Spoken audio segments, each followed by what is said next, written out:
നമസ്തേ. നാം ഇന്ന് ഭഗവത്ഗീതയിലെ 7-ാം അധ്യായത്തെക്കുറിച്ചാണ് മനസ്സിലാക്കാൻ പോകുന്നത്. ഈ അധ്യായത്തിൻ്റെ പേര് ജ്ഞാന വിജ്ഞാന യോഗം എന്നാണ്. 30 ശ്ലോകങ്ങളാണ് ഇതിലുള്ളത്. ഇതിൻ്റെ ഒരു പ്രത്യേകത എന്ന് പറഞ്ഞു കഴിഞ്ഞാൽ ഇവിടെ കൃഷ്ണൻ മാത്രമേ സംസാരിക്കുന്നുള്ളൂ, വർത്തമാനം പറയുന്നുള്ളൂ. അതായത് കൃഷ്ണൻ്റെ വാക്കുകൾ മാത്രമേ ഈ അധ്യായത്തിലുള്ളൂ. അങ്ങനെ മറ്റു ചില അധ്യായങ്ങളോട് കൊണ്ട് 9, 13, 15, 16 ഇത്രയും അധ്യായങ്ങളിലാണ് കൃഷ്ണൻ്റെ മാത്രം വാക്കുകളുള്ളത്. മറ്റെല്ലാ അധ്യായങ്ങളും ഒന്നുകിൽ അർജുനൻ ചോദ്യം ചോദിക്കും, അല്ലെങ്കിൽ സഞ്ജയൻ്റെ നരേഷൻ കാണും, വിവരണങ്ങൾ കാണും. ഇതൊന്നുമില്ലാത്ത ഈ അധ്യായങ്ങൾ 7, 9, 13, 15, 16 അങ്ങനെ 5 അധ്യായങ്ങളാണുള്ളത്. ഇവിടെ കൃഷ്ണൻ പറയുമെന്ന് പറഞ്ഞാൽ ഈ സംയമം ഒക്കെ പാലിച്ച് യോഗസ്ഥിതിയിലിരിക്കുന്ന ഒരു വ്യക്തി എന്നെക്കുറിച്ച് അറിയാൻ ശ്രമിച്ചാൽ അയാൾക്ക് എന്തെല്ലാം അറിവുകളാണ് കിട്ടാൻ പോകുന്നത്, അതാണ് കൃഷ്ണൻ ഇവിടെ വിവരിക്കുന്നത്. ഈശ്വരനെ കുറിച്ചുള്ള അറിവുകളാണ് ജ്ഞാനം. അതായത് വസ്തുനിബദ്ധമല്ലാത്ത, വസ്തുനിരപേക്ഷമായിട്ടുള്ള അറിവാണ് ജ്ഞാനം എന്ന് പറയുന്നത്. വസ്തുനിരപേക്ഷമായിട്ടുള്ള ഒന്നേ ഉള്ളൂ, അത് ആത്മാവാണ്. ഇനി ബാക്കിയുള്ള അറിവുകൾ, വസ്തുബദ്ധമായിട്ടുള്ള അറിവുകൾ എന്ന് പറയുന്നത് അതെല്ലാമാണ് വിജ്ഞാനം എന്ന് പറയുന്നത്. രണ്ടിനെ കുറിച്ച് ഞാൻ പറയാം, നിനക്ക് പറഞ്ഞു തരാം എന്ന് പറഞ്ഞുകൊണ്ടാണ് അധ്യായം കൃഷ്ണൻ ആരംഭിക്കുന്നത്. ഇവിടെ കൃഷ്ണൻ ആദ്യം തന്നെ പറയുന്നു, 1000കണക്കിന് മനുഷ്യരിൽ 1 or 2 പേരായിരിക്കാം ചിലപ്പോൾ ഈ സിദ്ധിക്ക് വേണ്ടി, നൈഷ്കർമ്മ്യ സിദ്ധിക്ക് വേണ്ടി യത്നിക്കുന്നത്. അങ്ങനെ സിദ്ധി കിട്ടിയ ആൾക്കാരിൽ തന്നെ ഈശ്വരനെ തത്വപരമായിട്ട് അറിയുന്നവർ വളരെ ചുരുക്കമാണ്. മനുഷ്യാണാം സഹസ്രേഷു കശ്ചിത് യതതി സിദ്ധയെ, ഒരാളെങ്ങാനും ആയിരിക്കാം. യതതാമഭിസിദ്ധാനാം കശ്ചിത് മാം വേത്തി തത്വതഃ, എന്നെ തത്വപരമായിട്ട് അറിയുന്നവർ വളരെ ചുരുക്കമാണെന്നർത്ഥം. എന്നിട്ട് അദ്ദേഹം ആദ്യം പറയാൻ തുടങ്ങുമെന്ന് പറഞ്ഞു കഴിഞ്ഞാൽ എൻ്റെ പ്രകൃതിയെക്കുറിച്ചാണ്.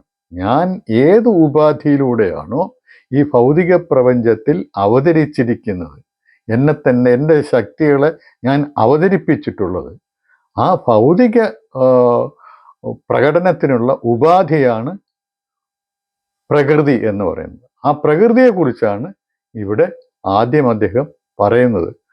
ഭൂമിരാപോ അനലോ വായു ഖം മനോ ബുദ്ധിരേവച അഹങ്കാര ഇതീയം മേ ഭിന്ന പ്രകൃതിരാഷ്ട്രത.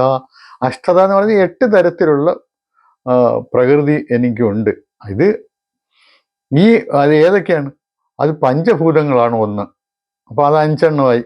ഭൂമി, ജലം, അഗ്നി, വായു, ആകാശം, അങ്ങനെ 5 എണ്ണം ആ രീതിയിൽ, ആ ഓർഡറിലാണ് ഇവിടെ പറഞ്ഞിരിക്കുന്നത്.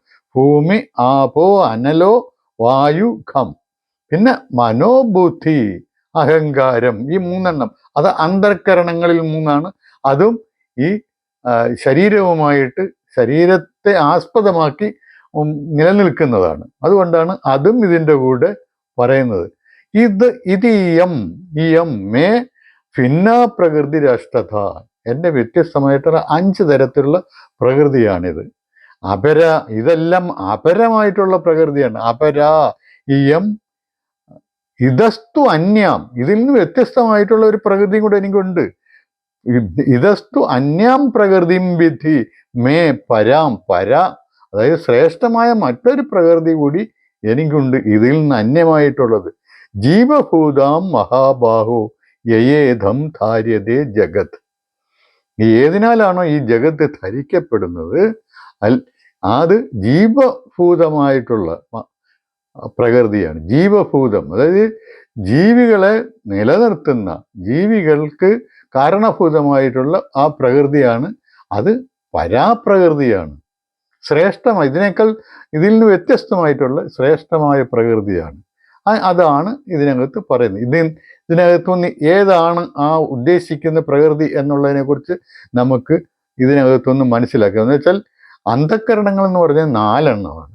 ഇതിൽ ആദ്യം തന്നെ അപരാപ്രകൃതിയിലെ മൂന്നെണ്ണം പറഞ്ഞു: മനസ്സ്, ബുദ്ധി, അഹങ്കാരം. ഇനി പറയാനുള്ളത് ചിത്തമാണ്. ചിത്തം എന്താണ്? അറിവുകളുടെ ശേഖരമാണ്. അപ്പൊ അതാണ് ജീവഭൂതമായിട്ടുള്ളത്, അത് ജീവികൾക്ക് കാരണഭൂതമായിട്ടുള്ള അതാണ് എന്ന് പറഞ്ഞാൽ എൻ്റെ അർത്ഥം എന്താണ്?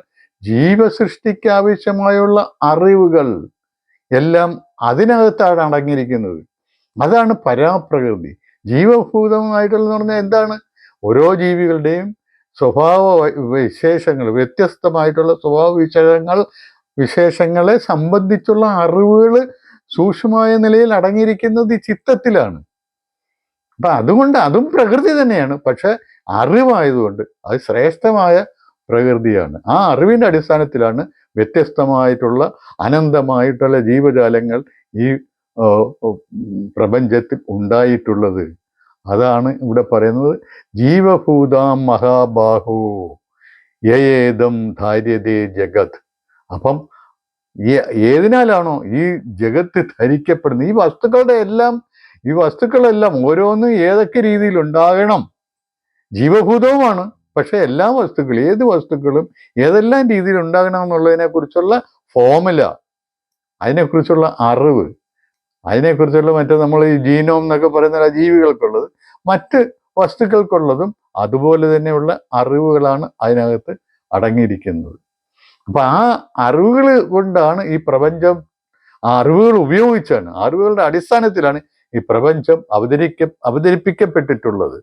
അതിനുള്ള മീഡിയമാണ് പഞ്ചഭൂതങ്ങളും പിന്നെ അതിൽ തന്നെ പ്രവർത്തിക്കുന്ന മനസ്സ്, ബുദ്ധി, അഹങ്കാരം തുടങ്ങിയവ. ഇതാണ്. അപ്പൊ ഇതെന്ന് പറഞ്ഞാൽ വളരെ ശാസ്ത്രീയമായിട്ടുള്ള ഒരു കാര്യമാണെന്ന് നമുക്ക് ഈ കേൾക്കുന്നതിൽ നിന്ന് തന്നെ നമുക്ക് വളരെ വ്യക്തമായിട്ട് മനസ്സിലാക്കാവുന്നതാണ്. ഇനി ഏതദ്യോനീനി ഭൂതാനി സർവാണീതി ഉപധാരയ അഹം കൃഷ്ണസ്യ ജഗത പ്രഭവ പ്രളയസ്തഥാ. ഇതൊക്കെയാണ് ഈ പറഞ്ഞതാണ്, എൻ്റെ ഈ പ്രകൃതിയാണ് എല്ലാ ഭൂതങ്ങൾക്കുമുള്ള, സർവഭൂതങ്ങൾക്കുമുള്ള അടിസ്ഥാനം. അതിൻ്റെ ഉൽപ്പത്തി സ്ഥാനം ഇതാണ്. ഇതിനുള്ള കാരണം അതാണ് യോനിയാണ് എന്ന് പറഞ്ഞാൽ ഇവിടുന്നാണ്, ഇതിൽ നിന്നാണ് എല്ലാം ഉൽപ്പന്നമായി വരുന്നത്. എല്ലാ ജീവികളും എല്ലാ വസ്തുക്കളും ഉൽപ്പന്നമായി വരുന്നത് ഈ വിവരിക്കപ്പെട്ട പരാപ്രകൃതിയിൽ നിന്നാണ്. ഇപ്പം സംഗതി വളരെ ക്ലീനാണ്. കാരണം എന്ന് പറഞ്ഞാൽ ജീവനുള്ളവയുണ്ട്, ജീവനില്ലാത്തവയുണ്ട്. അവയെല്ലാം ഉണ്ടായി വരുന്നതെന്ന് പറഞ്ഞാൽ ഈ പഞ്ചഭൂതങ്ങളിൽ നിന്നും പിന്നെ മനോബുദ്ധി, അഹങ്കാരം എന്നിവയിൽ നിന്നുമാണ്. അതിനുള്ള അറിവ് അടങ്ങിയിരിക്കുന്നത് ഈ ചിത്തമാകുന്ന അറിവിന്റെ ശേഖരത്തിലാണ്. ഇത്രയും വളരെ ക്ലിയർ ആണ്. പിന്നെ നമുക്കറിയാം ഈ ഭൗതിക ഊർജം എന്ന് പറഞ്ഞു കഴിഞ്ഞാൽ പൂജ്യാവസ്ഥയിലാണ് അടങ്ങിയിരിക്കുന്നത്. ആ പൂജ്യാവസ്ഥയെ രണ്ടായിട്ട് വിഭജിച്ച് പോസിറ്റീവും നെഗറ്റീവുമായിട്ട് ആക്കുമ്പോഴാണ് ആറ്റം തന്നെ ഉണ്ടാകുന്നത്. അവിടെ നിന്നാണ് അതൊക്കെ. ആ പൂജ്യത്തിൽ നിന്ന് ഇങ്ങനെ ആറ്റത്തെ ഉണ്ടാക്കാം. ആറ്റത്തിൽ നിന്ന് ഇതുപോലുള്ള ഈ ഒരുപാട് ജീവികൾ, ഈ പഞ്ചഭൂതങ്ങൾ ഉണ്ടാകാം. പഞ്ചഭൂതങ്ങളിൽ നിന്ന് എല്ലാ ജീവികളും ഉണ്ടായി വരാം. ഇത് വളരെ അടുക്കോടും ചിട്ടയോടും കൂടി യുക്തിസഹമായിട്ട് അവതരിപ്പിക്കുന്ന ഒരു കാര്യമാണ്. ഇതിനകത്ത് വേറെ സംശയങ്ങൾക്കൊന്നും അടിസ്ഥാനമില്ല. അപ്പൊ അതുകൊണ്ട് ഇങ്ങനെയാണ് ഈ ജീവികളെല്ലാം, അല്ലെങ്കിൽ ഈ പ്രപഞ്ചം, എല്ലാ വസ്തുക്കളും ഉണ്ടാകുന്നത്, സർവഭൂതങ്ങളും ഉണ്ടാകുന്നത് ഇങ്ങനെ ആയതുകൊണ്ട് ഞാനാണ് എല്ലാ ഭൂതങ്ങളുടെയും ഉത്ഭവത്തിന് കാരണം ഞാനാണ്. അതുപോലെ തന്നെ എല്ലാ ഭൂതങ്ങളും എന്നിൽ തന്നെയാണ് അവസാനം വന്നു ചേരുന്നത്. അപ്പൊ എന്നിൽ നിന്നുണ്ടായി എന്നിൽ തന്നെ കുറെ നാളിങ്ങനെ ഈ ദൃശ്യപ്രപഞ്ചത്തിൽ നിലനിന്നിട്ട്, അത് ദൃശ്യപ്രപഞ്ചമായി നിലനിന്നിട്ട് അവസാനം എന്നിൽ വന്നിതെല്ലാം അടങ്ങും. എത്ര ശാസ്ത്രീയമായിട്ടുള്ള ഒരു പ്രഖ്യാപനമാണെന്ന് നോക്കണം. ഇന്ന് ആധുനിക ശാസ്ത്രം പറയുന്നതും ഇതേ കാര്യം തന്നെയാണ്. മത്തപരതരം നാന്യത് കിഞ്ചിദസ്തി ധനഞ്ജയ. എന്നിൽ നിന്ന് വ്യത്യസ്തമായിട്ട് വേറെ ഒന്നും ഈ ലോകത്തില്ല. മത്തപരതരം, എന്നിൽ നിന്ന് അന്യമായിട്ടുള്ളത്, അന്യത്, മറ്റൊന്നുമില്ല. എന്നിൽ നിന്ന് വിട്ടിട്ടുള്ള, എന്നിൽ നിന്ന് വ്യത്യസ്തമായിട്ടുള്ള ഒന്നും ഈ ലോകത്ത് ഇല്ല. കിഞ്ചിത് അസ്തി ന കിഞ്ചിത് അസ്തി ധനഞ്ജയ. മൈ സർവമിതം പ്രോതം.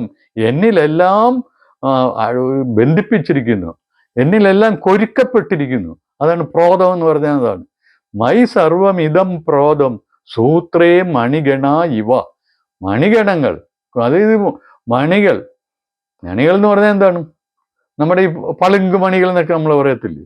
മണികൾ ഒരു സൂത്രത്തിൽ, ഒരു നൂലിൽ കൊരുക്കപ്പെട്ടതുപോലെ സർവ്വതും എന്നിൽ കൊരുക്കപ്പെട്ടിരിക്കുന്നു. എന്ന് വെച്ചാൽ എല്ലാത്തിനെയും ഇങ്ങനെ ഈ പ്രപഞ്ചമായി നിലനിർത്തുന്നത് ഞാൻ തന്നെയാണ്.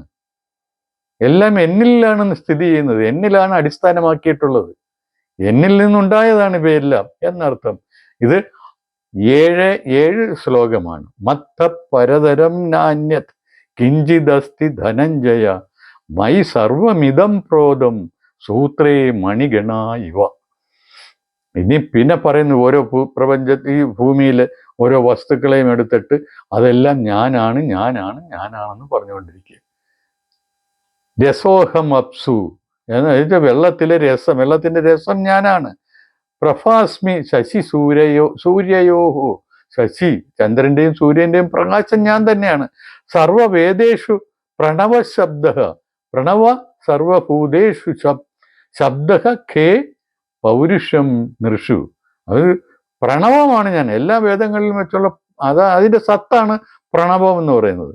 ആ പ്രണവത്തിൽ നിന്നാണ് ഈ വേദങ്ങളെല്ലാം ഉണ്ടാകുന്നത്. ഇത് നമ്മൾ ഉപനിഷത്തുകളിൽ പഠിച്ചിട്ടുള്ളതാണ്. എന്ന് വെച്ചാൽ ഈ പ്രപഞ്ചത്തെ കടഞ്ഞപ്പോൾ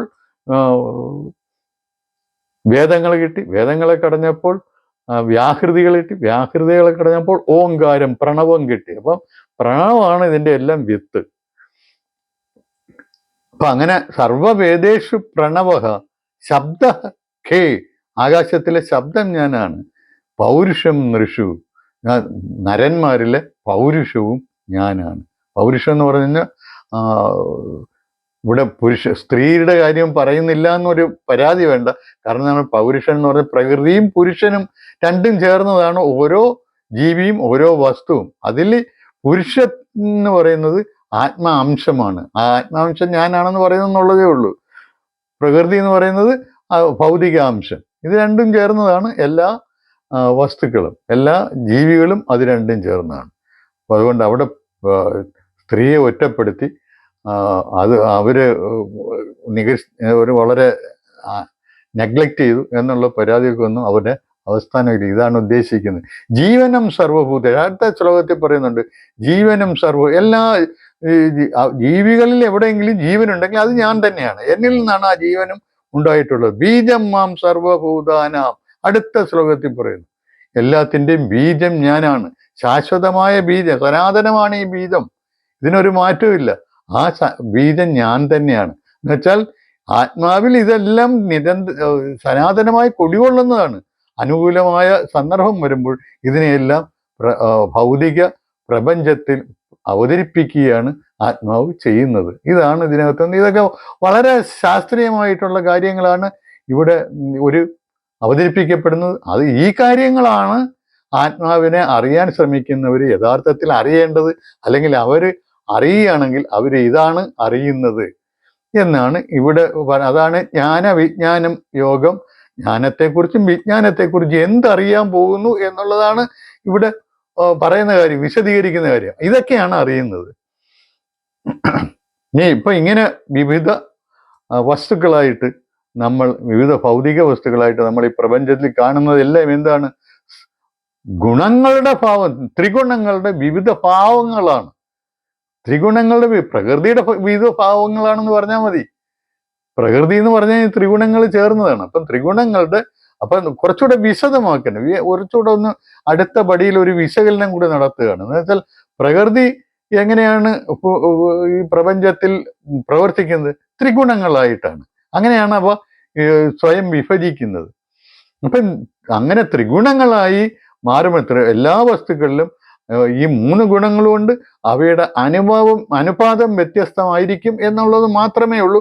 അത് ഞാൻ നേരത്തെ പല സന്ദർഭങ്ങളിലും സൂചിപ്പിച്ചിട്ടുള്ളതാണ്. ഇവിടെയും അത് തന്നെയാണ് പറയുന്നത്.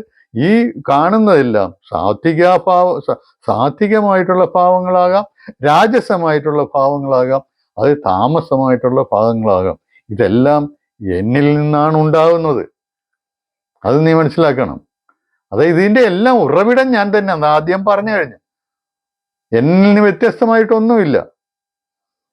പിന്നെ അവയിൽ ഞാനല്ല, എന്നിൽ അവയാണ് ഇരിക്കുന്നത്. കാരണം പറഞ്ഞാൽ അത് ആത്മാവെന്ന് പറയുന്നത് ഏതെങ്കിലും ഒരു ജീവികളിൽ സ്ഥിതി ചെയ്യുന്നു എന്നുള്ളതല്ല. ജീവികളൊക്കെ ആത്മാവിലാണ് സ്ഥിതി ചെയ്യുന്നത്. അപ്പൊ ആത്മാവ് ഇതിനെല്ലാം ഉൾക്കൊള്ളുകയാണ്. ഇത് ഞാൻ പറഞ്ഞ എല്ലാത്തിൻ്റെയും ബീജം ഞാനാണ്. അപ്പൊ എന്നിൽ നിന്നാണ് ഇതെല്ലാം പുറപ്പെട്ടു വരുന്നത്. അപ്പൊ അതിലെല്ലാം ഞാനുണ്ട്, അല്ലെങ്കിൽ അതെല്ലാം ഞാൻ തന്നെയാണ്. അപ്പൊ ഞാനില്ലാതെ അവയില്ല. ഇതാണ് ഇതിനകത്ത് ഇങ്ങനെ ഈ ത്രിഗുണമയമായ ഈ വസ്തുക്കൾ, ഈ ജഗത്ത് മുഴുവൻ ഇങ്ങനെ ത്രിഗുണമയമായിട്ടുള്ളതാണ്. ആ ത്രിഗുണമയമായിട്ടുള്ള ഈ ഭൗതിക പ്രപഞ്ചത്തിൽ ജീവികൾ, മനുഷ്യർ മോഹിക്കപ്പെട്ടിരിക്കുകയാണ്. അതുകൊണ്ട് അവർ അതിനപ്പുറത്തേക്കുള്ള, ഇതിനെയൊക്കെ താങ്ങി നിർത്തുന്നതായിട്ടുള്ള, നിലനിർത്തുന്നതായിട്ടുള്ള ദിവ്യമായ ആത്മസ്വരൂപത്തെ അവർ കാണുന്നില്ല, അന്വേഷിക്കുന്നുമില്ല. ഇതിനെ അവർ വിചാരിക്കുന്ന പറഞ്ഞാൽ ഈ കാണുന്ന പ്രപഞ്ചമാണ്, ഇതാണ് സത്യം എന്നുള്ളതാണ്. അതല്ല, അതിനപ്പുറം വേറൊരു ഒരു ചൈതന്യമുണ്ട്. അതിനെ അവർ കാണുന്നില്ല. ന അഭിജാനാതി മാം ഏഭ്യ പരമവ്യയം. എന്നെക്കുറിച്ച്, എൻ്റെ ശ്രേഷ്ഠമായിട്ടുള്ള എന്നെ, അവ്യയവുമായിട്ടുള്ള, അവ്യയവും ശ്രേഷ്ഠവുമായിട്ടുള്ള എന്നെ ഇവരാരും ഇങ്ങനെ മോഹിക്കപ്പെട്ട ആളുകളൊന്നും അവർക്ക് കാണാൻ പറ്റുന്നില്ല, കാണാൻ പറ്റുകയില്ല. ഈ മോഹം അവർക്ക് മാറണമെന്നുണ്ടെങ്കിൽ അവർ എന്നെ തന്നെ ആശ്രയിക്കണം. മാമേവ യേ പ്രപദ്യന്തി മായാമേവാം തരന്തിതേ. ഇത് ഈ മായാപ്രവൃത്തി ഞാൻ ചെയ്യുന്നതാണ്. മായാപ്രവൃത്തി എന്ന് പറഞ്ഞാൽ ആത്മാവിൻ്റെ പല രൂപങ്ങളായി സ്വയം പ്രകടിപ്പിക്കാനുള്ള ശക്തിയാണ് ഈ മായ എന്ന് പറയുന്നത്. അതിൻ്റെ വേറൊരു മീഡിയമായിട്ട് വരുമ്പോഴാണ് പ്രകൃതിയാകുന്നത്. പ്രകൃതിയും മായയും ഒരേ ശക്തിയുടെ രണ്ട് വ്യത്യസ്ത രൂപങ്ങളാണെന്നുള്ളതേ ഉള്ളൂ. ഒന്ന് ഉപാധിയായിട്ട്, ഭൗതിക പ്രകടനത്തിനുള്ള ഉപാധിയായിട്ട് വർത്തിക്കുന്നു. മറ്റേത് ആ ഭൗതിക പ്രകടനത്തിനുള്ള ശക്തിയായിട്ട്, പ്രകടനം നടത്തുന്ന ശക്തിയായിട്ട് വർത്തിക്കുന്നു. രണ്ടും ആത്മാവിൻ്റെ ശക്തിയാണ്. അത് നമ്മൾ മനസ്സിലാക്കണം. അത് ആത്മാവിനെ, അതായത് ഈശ്വരനെ ആശ്രയിച്ചാൽ മാത്രമേ ഈ മായ മാറിക്കിട്ടുകയുള്ളൂ. ഇനി അതായത് എന്നെ പ്രാപിക്കാതെ കാമങ്ങളിൽ പെട്ടുപോകുന്ന ആളുകൾ, കാമങ്ങളാൽ അവര് അന്യദേവതമാരെ പ്രാർത്ഥിക്കുന്നു. കാമങ്ങൾ സാധിച്ചു കിട്ടാൻ വേണ്ടി അന്യദേവതമാരെ പ്രാർത്ഥിക്കുന്നു. പക്ഷേ എന്നെ പ്രാർത്ഥിക്കുന്നവരാരാണ്? എന്നെ ആശ്രയിക്കുന്നവരാരാണ്? അത് ആർത്തന്മാരും അതുപോലെ തന്നെ ജ്ഞാനികളും ഒക്കെയാണ്. ആ ജ്ഞാനികൾക്ക് കാലാന്തരത്തിൽ അവർ മോക്ഷത്തെ പ്രാപിക്കുന്നതാണ്. പക്ഷേ അങ്ങനെ അല്ലാത്തവർ, കാമങ്ങളാൽ കീഴടക്കപ്പെടുന്നവർ, അവർ അന്യദേവതകളെ പ്രാർത്ഥിക്കും. കാമൈസ്തൈർ ഹൃദജ്ഞാനാഹ പ്രപദ്യന്തേ അന്യദേവതാഹ തം തം നിയമമാസ്തായ പ്രകൃത്യാ നിയതാഹ സ്വയാ. അവർ സ്വന്തം പ്രകൃതിയാൽ നിയന്ത്രിക്കപ്പെട്ട് അവർ അന്യദേവതകളെ പ്രാർത്ഥിക്കുന്നു. അങ്ങനെ പ്രാർത്ഥിക്കുമ്പോൾ ശ്രദ്ധാപൂർവം അതിനുള്ള ഭക്തി നൽകുന്നത് പോലും ഞാൻ തന്നെയാണ് എന്ന് മാത്രമല്ല, അവർക്ക് അതിൽ നിന്ന് എന്തെങ്കിലും ഒരു പ്രതിഫലം കിട്ടുന്നുണ്ടെങ്കിൽ, ഫലം കിട്ടുന്നുണ്ടെങ്കിൽ അത് എന്നാൽ വിഹിതമാക്കപ്പെടുന്നതാണ്. നമ്മൾ നേരത്തെ മനസ്സിലാക്കിയിട്ടുണ്ട്. ഇത് 5-ാം അധ്യായത്തിൽ 14-15 ഇതൊന്നും ഈശ്വരൻ നേരിട്ടൊന്നും ചെയ്യുന്നില്ല.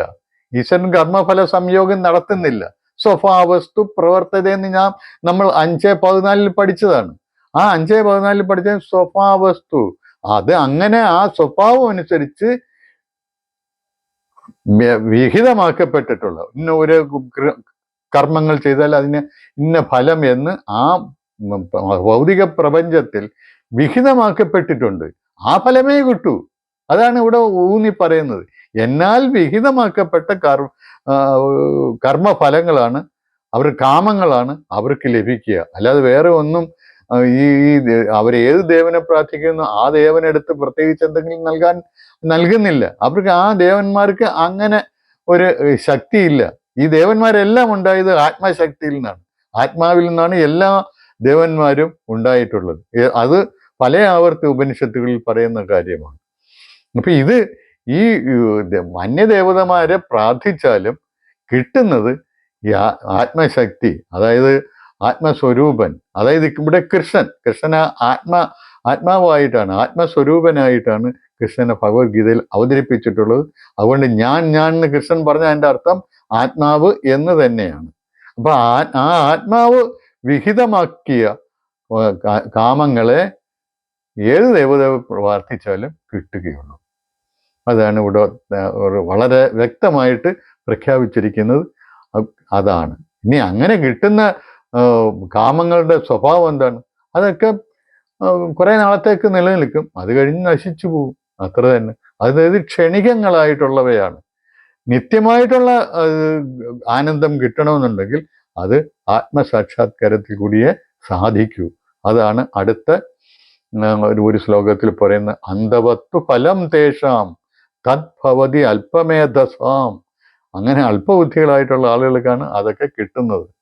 ദേവാൻ ദേവയജോ യാന്തി മദ്ഭക്ത യാന്തി മാമപി. എൻ്റെ ഭക്തന്മാർ എന്നിൽ തന്നെ വന്നു ചേരും എന്നാണ് ഇതിനകത്ത് പറയുന്നത്.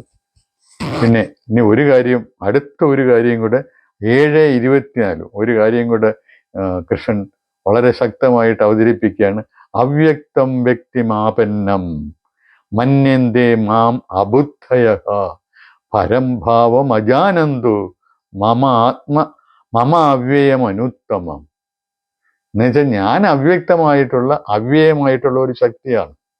എന്നെ ഒരു വ്യക്തി എന്ന രൂപത്തിൽ മൂഢന്മാർ മനസ്സിലാക്കുന്നു. അതാണ് നമുക്കറിയാം, കൃഷ്ണൻ എന്ന് പറയുന്നത്, കൃഷ്ണൻ ഇതിനകത്ത് ആത്മാവാണ്. അപ്പൊ അത് അവ്യക്തമായിട്ടുള്ളതാണ്, അതുപോലെ തന്നെ അവ്യയമായിട്ടുള്ള ഒരു ശക്തിയാണ്. ആത്മാവിനെയാണ് അദ്ദേഹം പ്രതിനിധാനം ചെയ്യുന്നത്. പക്ഷേ കൃഷ്ണൻ എന്ന വ്യക്തിയെ ആണ് മൂഢന്മാർ വ്യക്തിയായിട്ടാണ് മൂഢന്മാർ മനസ്സിലാക്കുന്നത്. അതുകൊണ്ടാണല്ലോ നമ്മൾ കൃഷ്ണനെ കുറിച്ച് ഒരുപാട് ഭക്തിഗീതങ്ങളൊക്കെ ഉണ്ടാക്കി. കൃഷ്ണന്റെ കൈ ഇങ്ങനെയാണ്, കാലിങ്ങനെയാണ്, മുടി ഇങ്ങനെയാണ്, അവിടെ ചൂടുന്ന മയിൽപ്പീലി ഇങ്ങനെയാണ്, അങ്ങനെയൊക്കെ പറഞ്ഞിട്ട് അത് പ്രീണിപ്പിക്കുന്ന അതുകൊണ്ടാണ്. അതായത് വ്യക്തിയായിട്ട് കാണുന്നുണ്ടാണ്. ഞാൻ വ്യക്തിയല്ല, ഞാൻ അവ്യക്തം ആണ്. അവ്യക്തം വ്യക്തിമാപന്നം മന്യന്തേ മാം അബുദ്ധയഃ പരംഭാവം അജാനന്തോ. എൻ്റെ ശ്രേഷ്ഠമായ ഭാവത്തെ അവരറിയുന്നില്ല, അതുകൊണ്ടാണ് അവരിങ്ങനെ ചെയ്യുന്നത്. മമ അവ്യയം അനുത്തമം, ഉത്തമവും അതുപോലെ തന്നെ അവ്യയവുമായിട്ടുള്ള എൻ്റെ പരമമായിട്ടുള്ള ഭാവത്തെ അവർക്ക് അറിഞ്ഞുകൂടാ. അതുകൊണ്ട് അവർ വിചാരിക്കുന്നു ഞാനൊരു വ്യക്തിയാണെന്ന്, ഞാൻ അവ്യക്തനാണ്. അത് കൃത്യമായിട്ട് കൃഷ്ണൻ ഇവിടെ ഉറപ്പിച്ച് പറയുകയാണ്. പക്ഷെ എന്നെ എല്ലാവർക്കും അറിയാൻ പറ്റത്തില്ല, മൂഢന്മാരാണ് അവര്, അതുകൊണ്ട് അവർക്കത് അറിയാൻ പറ്റത്തില്ല. എനിക്കാണെങ്കിൽ എനിക്ക് എല്ലാ കാലത്തുമുള്ള എല്ലാം അറിയാം. പക്ഷെ വേദാഹം എനിക്കറിയാം, സമതീതാനി കഴിഞ്ഞുപോയതും വർത്തമാനാനി ഇപ്പോഴുള്ളതും അർജുന ഭവിഷ്യാണിച്ച ഭാവിയിൽ വരാനിരിക്കുന്നതും എനിക്കറിയാം. സകല ഭൂതങ്ങളെയും, അതായത് ഇങ്ങനെയുള്ള എല്ലാം ഇപ്പോഴുള്ളവയും കഴിഞ്ഞുപോയതും ഇനി വരാനിരിക്കുന്നതുള്ള എല്ലാ ഭൂതങ്ങളെയും എനിക്കറിയാം. പക്ഷെ എന്നെ ആരും അറിയുന്നില്ല. കാരണം എന്താണ്? നമ്മളെല്ലാം ഈ മായാ പ്രവൃത്തിയാൽ മോഹിപ്പിക്കപ്പെട്ടിരിക്കുന്നു. അതുകൊണ്ട് നമുക്കിതൊന്നും അറിഞ്ഞുകൂടാ എന്നർത്ഥം. നമ്മൾ ജനിക്കുമ്പോൾ തന്നെ ഭൗതിക രൂപത്തിലാണല്ലോ നമ്മൾ ജനിക്കുന്നത്. ഭൗതിക ശരീരത്തിനുള്ളിൽ ബദ്ധമായ നിലയിലാണ് നമ്മൾ സൂര്യൻ ഒരു മേഘങ്ങളാൽ മറയ്ക്കപ്പെട്ടതുപോലെ നമ്മളും അതുപോലെ തന്നെ ശരീരമായിട്ടുള്ള മേഘങ്ങളാൽ മറയ്ക്കപ്പെട്ട സൂര്യന്മാരാണ്, ചൈതന്യമാണ്. അപ്പൊ അതുകൊണ്ട് നമുക്ക് ഈ ജന്മനാ തന്നെ ഇച്ഛാദ്വേഷ സമുദ്രേന ദ്വന്ദ്വമോഹേന ഭാരത സർവഭൂതാനി സമ്മോഹം സർഗേയാന്തി പരന്തപി. എന്നുവെച്ചാൽ ജന്മനാ തന്നെ എല്ലാ ഭൂതങ്ങളും സമ്മോഹത്തെ പ്രാപിച്ചിരിക്കുകയാണ്. എങ്ങനെയാണ്? ഇച്ഛയും ദ്വേഷവും തുടങ്ങിയ ദ്വന്ദ്വ അവസ്ഥയിൽ ദ്വന്ദ്വമോഹങ്ങളാൽ സമ്മോഹത്തെ പ്രാപിക്കും. എല്ലാ ജീവികളും അതുപോലെ തന്നെ ജന്മനാ തന്നെ സമൂഹത്തെ പ്രാപിച്ചിരിക്കുകയാണ്. അത് മാറ്റിയെങ്കിലേ നമുക്ക് ഈശ്വരാംശത്തെ കാണാൻ പറ്റുകയുള്ളൂ. അതുകൊണ്ടാണ് നമുക്ക് ഈശ്വരനെ മനസ്സിലാക്കാൻ പറ്റാത്തത്. നമ്മൾ വ്യക്തിയായിട്ട് മനസ്സിലാക്കുന്നത് അതുകൊണ്ടാണ്. നമുക്ക് മൂഢത്വം നമ്മെ ബാധിച്ചിരിക്കുകയാണ്. ഇത് 7:27 ഇത് പറയുന്നത്.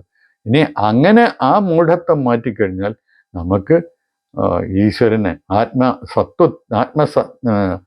സത്യത്തെ നമുക്ക് വെളിവായി കിട്ടും. അതാണ് പറയുന്നത്. അപ്പോൾ അത് അധിഭൂതവും അധിയജ്ഞവും അതുപോലെ തന്നെ അധ്യാത്മവുമായിട്ടുള്ള രൂപത്തിൽ നമുക്ക് ബ്രഹ്മത്തെ ദർശിക്കാൻ അപ്പോൾ പറ്റും. അപ്പം ഇനി ഇവിടം കൊണ്ട് 7-ാം അധ്യായം തീരുകയാണ്. ഇനി അടുത്ത അധ്യായം തുടങ്ങുന്ന ഇപ്പം ഈ അവസാനം പറഞ്ഞ ബ്രഹ്മം, അതുപോലെ തന്നെ അധ്യാത്മം, കർമ്മം, ഇതൊക്കെ എന്താണ് അങ്ങ് ഇതിനെക്കുറിച്ച് അർത്ഥമാക്കിയിരിക്കുന്നത് എന്നതിനെക്കുറിച്ച് അർജുനോട് ചോദ്യം ചോദിക്കുക കൂടിയാണ് അടുത്ത അധ്യായം 8-ാം അധ്യായം അക്ഷരബ്രഹ്മയോഗം എന്ന 8-ാം അധ്യായം. അവ ചോദ്യത്തോടു കൂടിയാണ് ആരംഭിക്കുന്നത്. അതിനുള്ള വിശദീകരണം കൃഷ്ണൻ നൽകുന്നുണ്ട്. അപ്പോൾ അതും വളരെ പ്രധാനപ്പെട്ട ഒരു അധ്യായമാണ്. നമുക്കിനി അടുത്തത് ആ 8-ാം അധ്യായം കാണാം. നന്ദി, നമസ്കാരം.